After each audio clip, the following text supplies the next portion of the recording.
Ya, Assalamualaikum warahmatullahi wabarakatuh. Selamat pagi, tapi salamnya jawabnya kurang semangat. Mikir jemuran ya, Bu? Atau mungkin di dapur belum masak? Udah masak ya?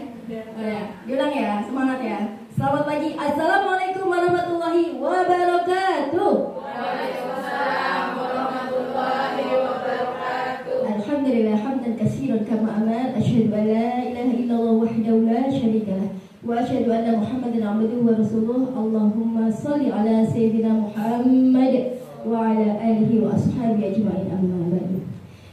Silakan ayah di sana, ada bapak-bapaknya, biar ada temannya. Terima kasih Bunda semuanya. Insya Allah hari ini kita akan fokus saling sama-sama belajar tentang parenting. Sebelumnya saya ingin Bunda, apakah sudah konsentrasi, apakah masih mikir di rumah? Tepuk 1 kali, tepuk 5 kali. Ada kelebihan ya? Dia lagi, tepuk 2 kali. Oke, berarti sudah siap. Sebelum materi nanti Umi sampaikan, kita akan bersama-sama mengikuti film edukatif. Dan film ini mudah-mudahan nanti akan memberikan kontribusi kami sebagai guru dan Bunda sebagai pendidik di rumah ya. Masih konsentrasi berarti ya. Karena kalau langsung kita sebagai orang tua dan sebagai guru ya. Baik, untuk yang pertama kita masuk ke perkembangan dan keunikan anak. Tentunya pada masa-masa anak ini kita sering sebut dengan golden age atau masa keemasan. 0 sampai 5 tahun itu adalah anak-anak yang cepat banget nyerapnya. Kemudian ada pertanyaan, kenapa anak saya kok lama ngafal huruf misalnya ya? Itu bukan karena lama, karena setiap anak itu punya perkembangan yang unik, yang berbeda. Satu ibu, satu ayah tidak bisa disamakan dengan mempunyai prestasi yang sama. Jadi kita tidak boleh membandingkan, nih kakakmu dulu umur segini udah bisa baca nih nak, kenapa kamu belum? Nggak boleh, anak-anak akan down. Jadi setiap anak punya kelebihan masing-masing. Kalaupun dikatakan sulit, sebenarnya bukan sulit ya. Mungkin pengajaran kita atau stimulasi kita yang kurang. Harus mengakui ya, mungkin kita 24 jam di rumah tidak selalu memberikan stimulasi ke anak-anak. Stimulasi itu untuk merangsang bagaimana potensi anak kita menjadi berkembang lebih optimal, Bun.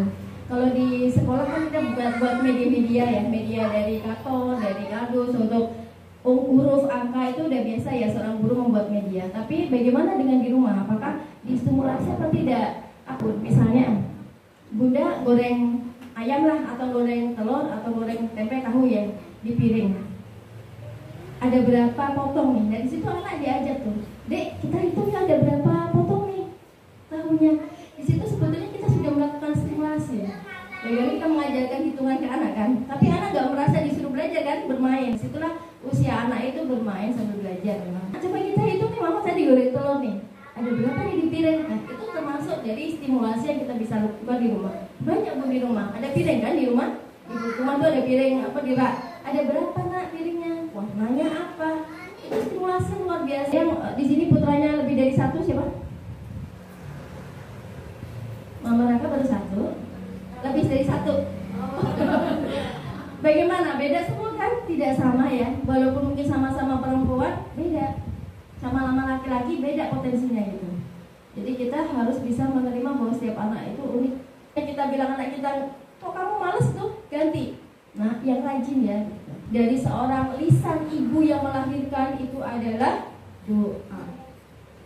Jadi ayo kita mulai hari ini belajar untuk merubah sesuatu yang positif untuk anak kita. Ada di sini saya amati itu anak-anak yang kadang-kadang nggak bawa bekal, terus temannya, ayo makan yuk. Aku nggak bawa, ayo makan sama aku ya. Itu perilaku, itu kecerdasan dia. Kalau kecerdasannya sensitifnya kurang, dia nggak bawa bekal, udah aja cuek ya dia makan. Tapi ada tipe-tipe anak yang sama aku aja yuk, gitu mau kan? Nah, itu termasuk kecerdasan seorang anak yang masuk ke dalam lingkup perilaku. Perkembangan yang unik ini dalam perilaku anak, ketika dia bisa berempati, bisa bersimpati dengan temannya, itu juga termasuk cerdas. Jadi kita ubah bahwa cerdas itu tidak hanya matematika, tidak hanya bahasa Inggris. Semua pengetahuan yang bisa anak kita asah. Misalnya nih kita bisa melihat dia lebih condongnya kemana nih. Oh lebih condongnya tuh dia vokal tuh, ngomongnya nggak selesai-selesai gitu. Nanti bisa kita ajarkan mendongeng, bercerita. Ada ya yang di Jakarta sini kak siapa itu yang ini rumah dongeng ya? Itu beliau sama yang matematika dan yang lain nggak menonjolnya di dongeng, tapi beliau bisa keliling dunia untuk mendongeng.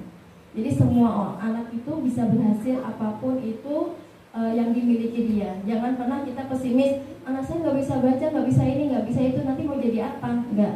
Semua anak pasti bisa jadi orang besar asalkan kita ada sinergi di situ Bun. 1 doain, 2 jangan pernah mengatakan negatif. Lisan kita jangan pernah mengatakan anak kita nakal, males. Itu coba nanti kita belajar untuk menghilangkan kata-kata itu. Jadi unik ya Bun ya setiap anak. Nah, sebagian masyarakat di Indonesia ini sebagian ya punya pandangan orang tua cenderung hanya terfokus pada pengetahuan. Jadi kalau nggak pintar matematika, berarti dia nggak pintar. Kalau dia nggak bahasa Inggrisnya nggak 9, berarti dia termasuk nggak pintar. Itu sebagian, saya tidak mengejudge semua ya. Sebagian orang mengatakan seperti itu. Padahal kalau kita saksikan film tadi itu, masya Allah ya inspiratif banget. Anak-anak yang punya bakat ketika dia diasah dan dipegang oleh orang yang tepat, dia akan tumbuh berkembang secara optimal. Anak itu ingat ya, titipan atau amanah. Jadi kita agak hati-hati sama anak-anak itu lebih yang kita akan merasa kita akan dimintai pertanggungjawaban gitu. Sebagai ibu, sebagai guru gitu. Ini orang tua perlu memperhatikan dukungan dan doa agar anak-anak berhasil dengan pilihan mereka. Nah, doa ini tadi yang sempat kami sampaikan, apa yang terucap dari kita itu yang nanti akan menjadi anak kita. Yakinlah anak kita akan menjadi orang-orang besar Bun. Yakin. Kita sebagai ibunya tinggal apa? Ikhtiar. Ikhtiarnya apa? 1, memberikan teladan. Jangan sampai kita bilang, nah jangan pegang HP, di tangan ibunya HP. Ya itu kan kontras banget ya kan. Nah jangan berantem, tapi ayah bundanya berantem di depan anak-anak. Jadi kalau mau ayah bunda berantem dalam kamar aja, kunci, krek. Nanti kalau pas keluar, biasa lagi sama anak-anak gitu. Jadi seolah-olah sama suami kalau misalnya sama istri ada gap gitu, ada memang namanya keluarga pasti ada ya Bun ya. Nanti kalau di depan anak-anak biasa aja gitu. Kamu mau berantem silakan di dalam, jangan diperlihatkan ke anak-anak. Karena anak-anak itu adalah dia pencontoh ulung Bun. Pencontoh ulung, bundanya bagaimana dia akan contoh, ayahnya bagaimana dia akan contoh. Karena setiap hari dia buka mata, bangun tidur, yang dilihat pertama adalah orang rumah. Oleh ibunya bagaimana, jadi dicontoh anak. Kalau anaknya, ayahnya bagaimana, itulah yang dicontoh anak. Jadi kita sebenarnya sebagai orang tua itu di dalam rumah pun hati-hati gitu. Bukan hanya karena ada CCTV terus kita hati-hati, tidak. Karena ada anak-anak yang nanti akan nyontoh kita. Langsung masuk ke tipe pola asuh. Nanti kita bisa meraba diri kita sendiri, kita termasuk yang mana. Kita gak usah menilai orang lain, kita gak usah ngejudge orang lain. Kita kembalikan ke diri kita termasuk yang mana. Setelah kita tahu, kita ambil untuk perbaikan. Yang pertama adalah pola asuh permisif. Pola asuh yang memiliki daya tanggap tinggi namun tuntutan rendah. Mereka cenderung menjadi teman bagi anak-anak dan membiarkan anak membuat keputusan sendiri secara berlebihan. Jadi kalau misalnya tidur, gitu kan, terus makannya di kasur, gitu kan. Itu kalau kita bilang, biarin, masih anak-anak, gitu ya. Itu berarti apa? Kita terlalu memberikan kebebasan. Kita boleh melarang, tapi kita kasih alasan Bun. Misalnya, Dek, makannya jangan di kasur ya. Nanti kalau di kasur tuh semutnya datang. Kalau semutnya datang, tidurnya nggak nyaman kita, karena dia bisa gigit kita, gitu. Nanti ya, nanti ada pola yang berikutnya yang otoriter itu. Jangan makan di kasur, makan di sana. Anak nggak tahu kenapa gitu. Jadi anak itu butuh penjelasan. Seperti kita, seorang ibu, suaminya datangnya terlambat atau suami istrinya datang terlambat, butuh penjelasan nggak Bun? Atau coba dia aja suami terlambat, nanya nggak? Nanya baik-baik kan? Suaminya kalau misalnya istrinya lagi jauh, pergi ternyata bilang jam 6 terus jam 9 baru datang, nanya nggak ayah? Nanya kan? Nggak sama, anak juga butuh penjelasan dari kita. Ya pakai bahasa anak.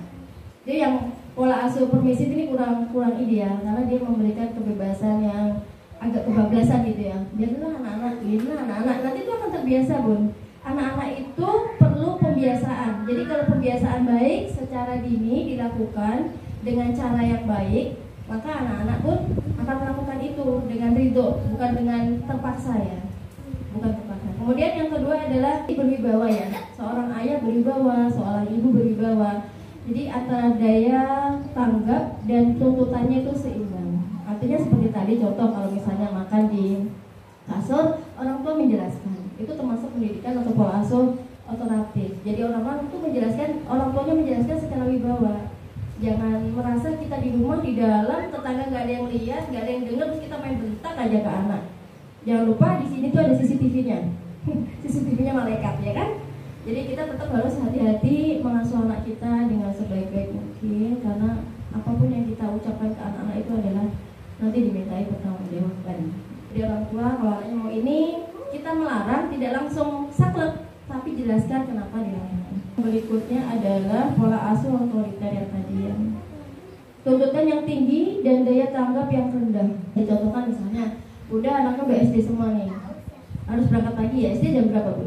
Masuk jam 7, berarti di rumah harus jam 7 udah prepare untuk rencana ikut di sekolah ya. Setengah 7 udah prepare bersarapan, udah mandi. Iya. Nah kalau pola asuh yang otoriter tuh bisa jadi nih orang tua begini, itu dia besok bangun pagi gitu. Besok bangun pagi mau sekolah, jam 7 udah harus di sekolah. Anaknya udah tidur kan, tidur bangun, alhamdulillah anaknya bangunnya pagi. Terus orang tua merasa biasa. Kenapa ini dikatakan sebagai tanggapnya yang rendah? Orang tua merasa, kan saya udah nyuruh anak saya bangun pagi. Kalau dia bangun pagi biasa dong. Harusnya enggak, ketika dia bangun pagi, kalau kita muslim ya, Masya Allah pintar banget ya anak mama ya, bangunnya pagi. Tapi giliran semalam udah diingetin harus bangun pagi, ternyata dia telat, bagaimana Bun? Emosi. Aduh, mulai datang. Iya, kalau telat kita yang emosi. Tapi kalau anak bangun pagi kita biasa aja. Nah itu mulai diperbaiki. Kalau misalnya anaknya telat ya, Dek, berarti nanti malam tidurnya lebih awal ya. Kalau anak pas bangun pagi tetap kasih appreciate walaupun dengan kata-kata.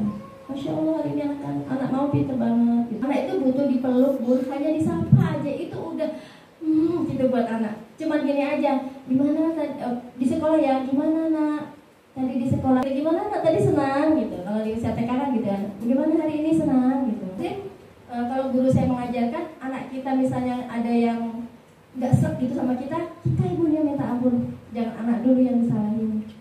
Jangan anak dulu yang menjadi objek, tapi kitanya yang istighfar, yang banyak istighfar.